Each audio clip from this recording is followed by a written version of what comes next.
Дневник на телеканал А1, почитувани гледачи, добре дојдовте. Еве кои настани го одбележаа денот. Преполни граничните премини кон соседна Грција, македонците на продолжен викенд.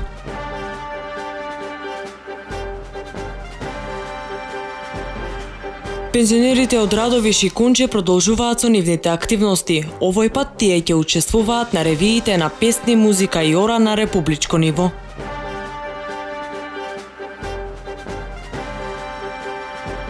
Духовден е еден од најголемите 12 христијански празници. Се нарекува уште и 50-ница и е еден од најрадосните и најсветли празници во христијанството.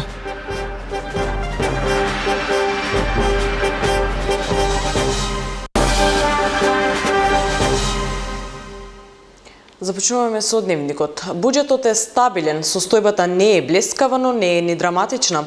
Ова го изјави новиот премиер Зоран Заев, кој потенцираше дека новата влада ќе се потруди успешно да менаџира со финансиите. Знаете дека на крајот на денот од парите зависи се. Парите се за граѓаните. Јас верувам дека ако некое домакинство треба да штеди за да возможи за децата и за еднината, државата е успешна ако пласира повеќе пари. Ако пушти повеќе пари во оптек, и тоа е незината успешност, само за да пуштите треба да имате пари, треба да ги собереме парите на даночните обврзници, онака како што тоа законот го пропишува. Основното јавно обвинителство Скопје донесе наредба за спроведување истражна постапка против лицето кое вчера пукаше во поранешниот министер за здравство. Од обвинителството велат дека осомничениот се гони за сторени 2 кривични дела, и тоа обид за убиство и за недозволено изработување, држење и тргување со оружје или распрскувачки материи. Судија на претходна постапка му одреди 30-дневен притвор на велешанецот Љупчо Стојановски, дедото на малата Тамара, која вчера пред Министерството за здравство испука 3 куршуми кон екс-министерот за здравство Никола Тодоров. Од ВМРО-ДПМН денес преку соопштение истакнаа дека се работи за хајка против ВМРО-ДПМН и нејзините функционери има за цел заплашување и елиминирање на единствената политичка партија во Република Македонија, која работи за национално единство и просперитет на сите граѓани на државата. Експертите пак велат дека повиците на линч на социјалните мрежи и разни медиуми влијаат на предизвикување насилство. Дека ваквите повици придонесот, особено ако тие доаѓаат од личности кои што се водачи на политички партии или познати личности во јавноста, кои што имаат одредено влијание на граѓаните, особено на младите, и сето тоа придонесува да се подигнува една атмосфера на насилство, на освета, на реваншизам, што во овој момент ни е најмалку потребно. Во таа смисла би било добро доколку лидерите на политичките партии и сега новата влада покажат една смиреност и повикаат на смирување на страстите, да го осудат насилството и да повикаат на помирување. Тие треба да бидат свесни и одговорни за својата позиција која што имаат во општеството и да делуваат смирувачки. Заврши изборните кампањи, сега сме во процес на трансфер на власта и треба сите да бидат внимателни со своите изјави, да не го потикнуваат населението, граѓаните на овакви осветнички акции, кои што се за секоја осуда, затоа што сите тие може да предизвикаат многу поголеми инциденти. Меѓутоа треба да бидеме свесни дека органите, ако не делуваат превентивно, ако не делуваат брзо, може да се зголемат тензиите и во таа смисла оно што се случи во парламентот пред еден месец отприлика и како делуваше полицијата, односно судските органи во сето тоа, секако дека влијае да граѓаните помислат дека можат сами да ги решаваат проблемите и да сами да истеруваат правдата, што секако не е добро.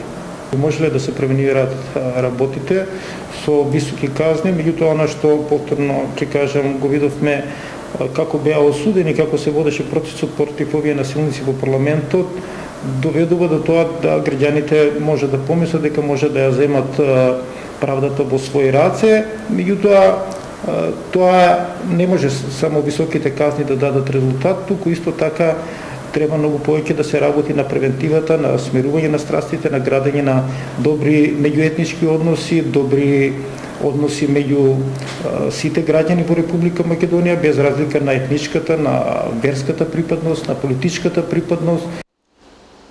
Над 7800 слободни работни места во првиот квартал годинава, објави државната статистика. Најмногу работници се бараат во преработувачката индустрија. Неполнолетни во овој сектор се над 2600.000 места. Следува трговијата на големо и мало, за каде се бараат 1500 лица. Во секторот административни и помошни услужни дејности слободни се 600 позиции. Платата е трета како параметар за некој да остане на работно место. Прво, ние секогаш предизвикувачка атмосфера, односно убава атмосфера за работа. Потоа дали можат да напредуваат во собствената кариера и платата е трета. Компаниите веќе мора да почнат да вложуваат во тренинзи, во обуки, во создавање на кадар. Тоа е нешто што мора да се случи, бидејќи таков е трендот сегде околу нас. Продолжуваме со дневникот. Македонците кои планираат овој продолжен викенд да го поминат во Грција треба да планираат задржување на граничните премини кај Гевгелија и Доиран по околу 15 минути, што е речиси нормално за вакви денови. По прекинот на вчерашниот штрајк на грчките царинарници, сообраќајот е растеретен. Продолжениот викенд ги создаде традиционалните гужви за влез и за излез од државата. На граничните премини кај Гевгелија и Доиран, денес посебно во утринските часови, можеше да се забележат поголеми колони на патнички возила, кои овие 3 дена ќе ги поминат кај нашиот јужен сосед. Подготвени за ваквата ситуација, граѓаните се срекни што ноќеска по полноќ заврши 24-часовниот штрајк на грчките царинарници поради новите мерки на штедење на грчката влада, кој пак вчера создаде поголем застој на Богородица и Дојрани. За време на штрајкот целосно затворени за сообраќај беа граничните премини Дојрани и Ники, каде границата можеше да се мине само пеш, додека пак на граничниот премин Евзони, на секој час границата се отвореше за патничките возила и автобусите во трајање од 15 минути. Денес сообраќајот на граничните премини со Грција се одвива нормално без поголеми задржувања, соопшти од Автомотосојузот на Македонија, наведувајќи дека просечното чекање на македонската граница изнесува околу 15 минути. Македонците се најредовни туристи во Грција, посебно за време на празници и продолжени викенди. За време на Великден и Линден, денот на трудот и другите празници споени со викенд, се случува да се чека и по 5 до 6 часа за влез во Грција. Исто така, и туристичките агенции имаат посебни понуди за овие денови, преку кои дел од граѓаните прават резервации, а останатите одат на свој аранжман. Пензионерите од Радовиш и Конче продолжуваат со нивните активности. Овој пат тие ќе учествуваат на ревиите на песни, музика и ора на републичко ниво, кои на 6 јуни ќе се одржат во Скопје. Сдруженијето на пензионери од Радовиш и Конче редовно учествува на ревиите на песни, музика и игри, и тоа на општинско, регионално и републичко ниво. На 4 мај во Пробиштип тие влегува во групата што ќе оди на републичките ревии во Скопје на 6 јуни во Дом на Арама. Како што вели председателот Јордан Костадинов, тие се подготвуваат и се надеваат на уште еден успех. Правиме свадбен обичај замеска. До сега, ако тоа време ни траеше 10 минути, сега сум известен поради тоа што од цела Македонија доаѓаат неколку здруженија, 20-тина, меѓу кои ние ќе сето тоа го сведеме на 4,5 минути, оро, песни, лулање, замеска, плетење венеци и така натаму. Се надевам дека ќе имаме забележителен настап и таму.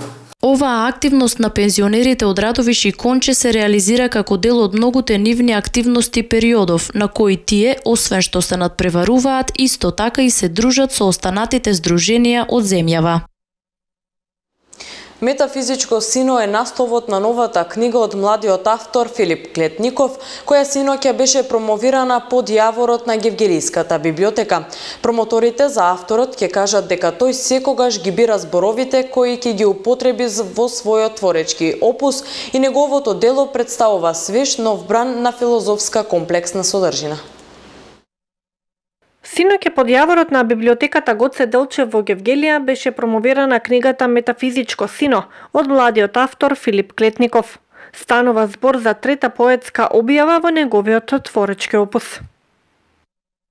Самиот наслов кажува и за темата, но и за постапката, за начинот на кој што ја разбирам поезијата, за проблемите со кои што таа се зафаќа, дека таа е всушност секогаш еден чекор потаму, еден чекор отаде стварноста, кој што истовремено представува и нејзино преосмислување и еден вид полемика со стварноста, во која што за разлика од науката, да речеме, кај што само разумот ја опфаќа стварноста, целата свест и разумот и чувствата и интуицијата го ја истовремено ја согледуваат стварноста за потоа да ја преминат и да полемизираат со неа. За промоторката Кристина Николовска, книгата Метафизичко сино представува свеж, нов бран на филозофска комплексна содржина, која се распостила до најдлабоките филозофски концепти кои што авторот може да ги понуди. Сметам дека тоа е извонредно драгоцено стихородство и поетот се појавува во едно блескаво светло како зрел поет, како поет филозоф, поет на една фина наративна, есеистичка, дискурзивна пракса која што дава длабоки пораки и ќе остави големи траги во македонската поезија. Гевгелискиот поет Стефан Марковски, кој исто така беше промотор на книгата, истакна дека авторот секогаш има префинет израз и внимава на секој збор кој ќе го употребе во својата поезија. И со својот префинет израз има доловува една навистина длабока и значајна суштина која за разлика од претходниве поети кои што ги спомнав е алудира на некоја повисока состојба на битието, некоја возвишеност. Значи моментот на возвишеност е она која што е апсолутно примарна карактеристика на поезијата на Филип Клетников. Синоќешниот настан беше проследен со музичка поддршка од гевгелиските музички таленти Теодора, Тони и Дени, кои со своите музички изведби ја забавуваа гевгелиската публика. Културно-уметничкото друштво Гоце Делчев од Валандово со години наназад го негува македонскиот фолклор кај младите валандовчани и важи за културен амбасадор на општината како на домашната, така и на меѓународната сцена. Играорец од својата 8 година, Ѓоко Павлов, кореограф на културно-уметничкото друштво Гоце Делчев од Валандово и на детскиот фолклорен ансамбл при културниот дом 25 мај, вели дека професијата што ја има е благородна работа со која се занимава целиот живот. Од 1996 година работи како кореограф на друштвото, а за детскиот фолклорен ансамбл вели дека идејата ја добил бидејќи постоел недостиг на играорци. Сега тоа веќе не е проблем, вели тој, бидејќи членовите на детскиот ансамбл, што ми ја навршат потребната возраст, преминуваат во културно-уметничкото друштво. Имаме досега броев ја минатиот пат за јубилејот 112 кореографски постановки, што мислам дека е малку завидна бројка. Учество на фестивали со културно-уметничкото друштво, учество како придружни екипи со Фолкфест, значи како сценски настапи на кои што самите пејачи се задоволни. Мислам дека така ќе продолжиме и во иднина. Од друга страна, работата со такви деца, прекрасни деца, навистина е задоволство. И секој не може тоа да го доживее кога одите на меѓународни фестивали, кога таму го доживува она вистинското, значи сјајот на македонската традиција и фолклор. Најтешкото во работата на кореографот е, како што вели сам, да ја преточиш својата работа на која вежбаш 3 месеци во само 3 минути. Кореографот, ја како го сваќам спои помеѓу она што треба да се извади од ковчегот на македонскиот фолклор и она што во моментот се младите кои што се занимаваат со таблети, со лаптопови и така. Значи тоа е една спона која што навистина тешка. Значи мора да се упрости тој механизам и Тешка е во секој случај работата, но од друга страна задоволство е кога ќе се направи на кореографија, кога гледаш дека сето тоа штима. Културно-уметничкото друштво Гоце Делчев со своите бројни настапи важи за културен амбасадор на општина Валандово како на домашната, така и на меѓународната сцена. Духовден е еден од најголемите 12 христијански празници. Се нарекува уште и Педесетница и е еден од најрадосните и најсветли празници во христијанството, во кој се слави слегувањето на Светиот Дух врз апостолите на 50-тиот ден од Христовото воскресение. Литургиите по повод Духовден и престојниот Константин и Елена ќе има и во радовишките храмови. Деновите што следуваат на 3 јуни, тоа во сабота, ќе се прави задушница, но во исто времено се совпаѓа со празникот на Светиот цар Константин и Елена. Па затоа, бидејќи е задушница, ние света литургија ќе служиме само во населбата Раклиш и во Света Троица. Во населбата Раклиш ќе служиме затоа што таму е слава на црквата и службата ќе се почне околу 7:15, ќе трае до 8:30, до 8:15. А во храмот Света Троица исто така ќе почне порано, бидејќи повеќето луѓе и народот, освен што ќе дојдат на литургија, одат и на гробовите, бидејќи таму се прави спомен за починатите.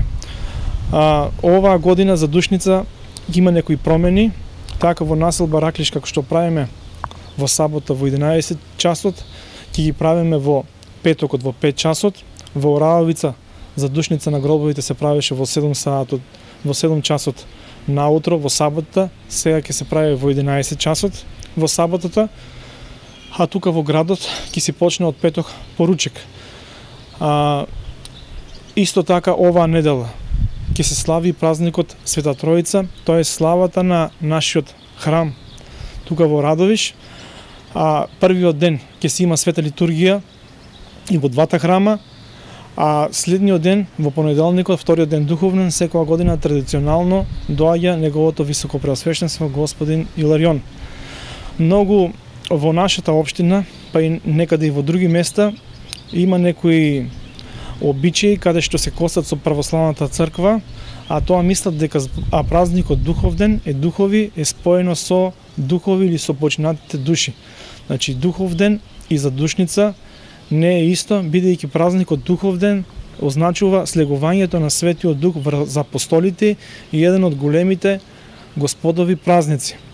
Токму на тој ден се нарекува и празник на црквата, бидејќи од Христос, кога се вознесе на небото, после 10 дена, и како што им го вети на апостолите и на сите, слегувањето на Светиот Дух кој влезе во вид на огнени јазици, и апостолите беа просветлени, христијаните беа просветлени, на тој ден илјадници луѓе примија христијанската вера гледајќи го тоа чудо кој што се случи во Ерусалим.